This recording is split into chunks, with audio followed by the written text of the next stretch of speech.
I've been sleeping with Peju for 6 years, but HE's always been incredibly dismissive when he replies to my messages, just 3 words, oh, and, his friends laugh at me for having unilaterally fawned over him for 6 whole years.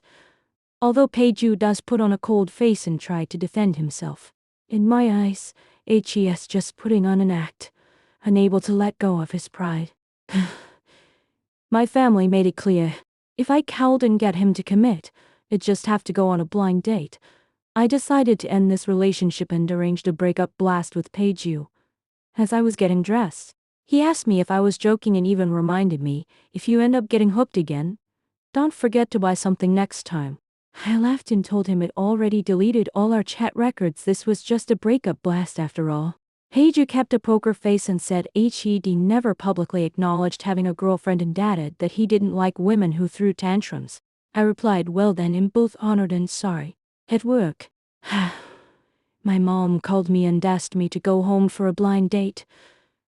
In the elevator, I ran into Peju. He overheard what my mom had said and simply asked which floor I was heading to. I replied respectfully, 16? Thank you, mister. Hey. Peju is the leader of the pay group, and I'm one member of the team of lawyers HES raised. He doesn't like to make our relationship public. At first, I didn't understand why, but later I realized it was just a 1-nights and kind of arrangement. In the office, Peju acted affectionately with another woman right in front of me, then asked me to rewrite the merger and acquisition proposal that had already been approved. Reluctantly, I nodded. He said the report was due the day after tomorrow. He also asked me to accompany him to a dinner meeting. When I asked whether it was a formal dinner, he shook his head and said it was for business purposes. At the drinking party, Peju only introduced me as the company's new lawyer. I threw a little tantrum, but he said, I've never publicly mentioned anything about a girlfriend. I got stubborn and retorted, you're as pricey as a male model. Well, I could afford to play around. My career was soaring, yet despite my considerable abilities, without Peju's support and encouragement, it'd have been nothing at all. Then, at a certain moment, I had an epiphany and decided to let go. At a banquet, I ran into Shen Feng. He wanted to poach me for his team, but Peju showed up and threw a wrench into the works. In the elevator, Peju asked me if I'd taken a fancy to Shen Feng, and then he even took the business card Shen Feng had given me. Late at night, Peju called me, asking me to deliver a set of lingerie. I bought 3 boxes and took them up to his room, but when I got there, I found him together with another woman. I went to the bar to unwind, and the new resident singer on stage caught a little girl's furtive glance. A woman invited me for a drink and asked me what kind of man I found attractive. I said someone like Peju. She laughed and said Peju was the very best among playboys. The resident singer gave me a doll, and the perk was a sweet kiss. I refused to kiss him, but he still planted a kiss on the back of my hand. The woman said she was Peju's cousin, and was giving me a ride home along the way.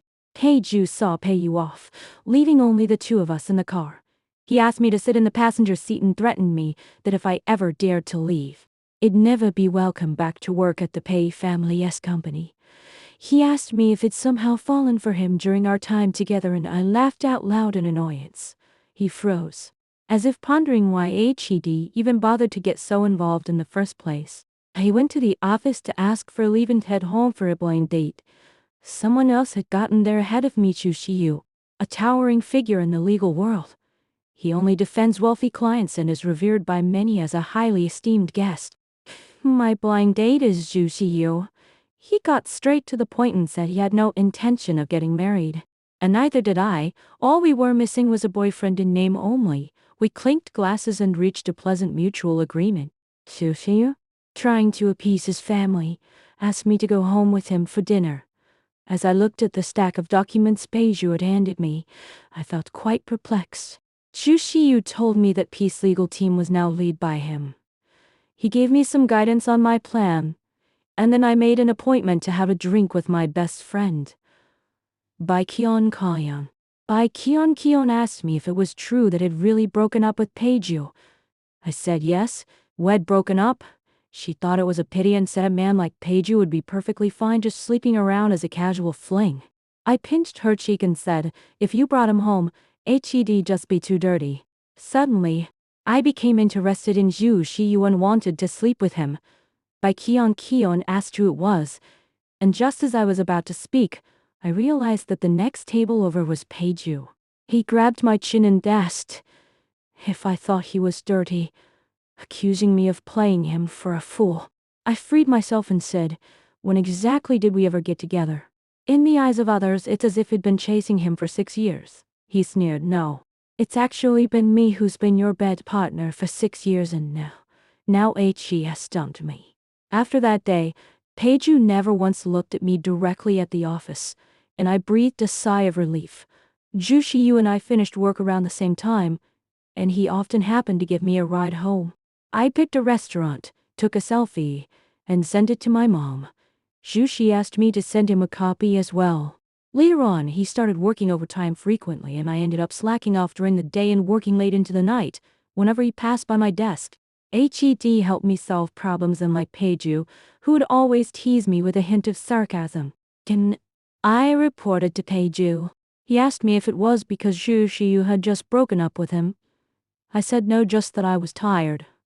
He asked me whether I wanted a formal relationship. I said no. Then he asked me if I'd slept with Zhu Shiyu. I replied that it was a private matter, and starting to prepare my resignation letter, because Peju Quan is strict with himself, but even stricter with others. I don't want to end up neither staying together nor parting amicably. My mom unusually urged me to get married, so I used the excuse of delivering some documents to hang up the phone. In reality, by Kion had gotten drunk, and I went looking for her. In a dead Minascend alley, I ran into some thugs, but Peju suddenly appeared and saved me. He asked me to be his girlfriend, but I told him I was about to get married. He didn't believe me and said HED kidnapped me to make me his. I turned around and walked away, but he caught up with me and said that Zhu Shiyu had deliberately been getting close to me just to show off. Nothing more. I found by Kion, and Zhu Shiyu appeared, pulling me behind him. Peju said I was his girlfriend, while Zhu Shiyu claimed I was his fiancée.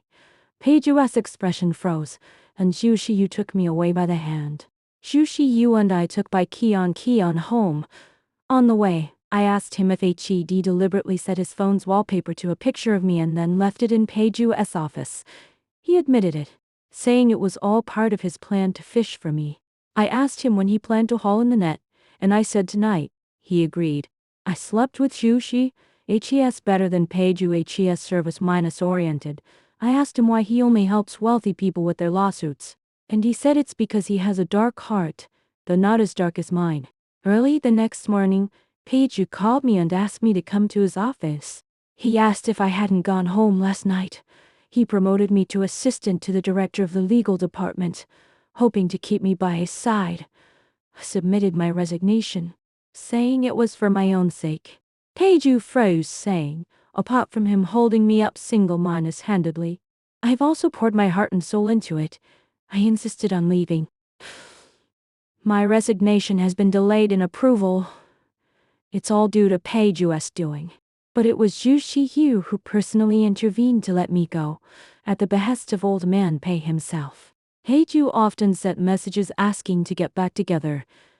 I'd read them and reply randomly, then eventually blocked him. I joined a prestigious firm, and whenever I ran into trouble, she was always there to help me. One time, I asked him if he was some kind of immortal who never aged. He replied that he was 30-2 years old.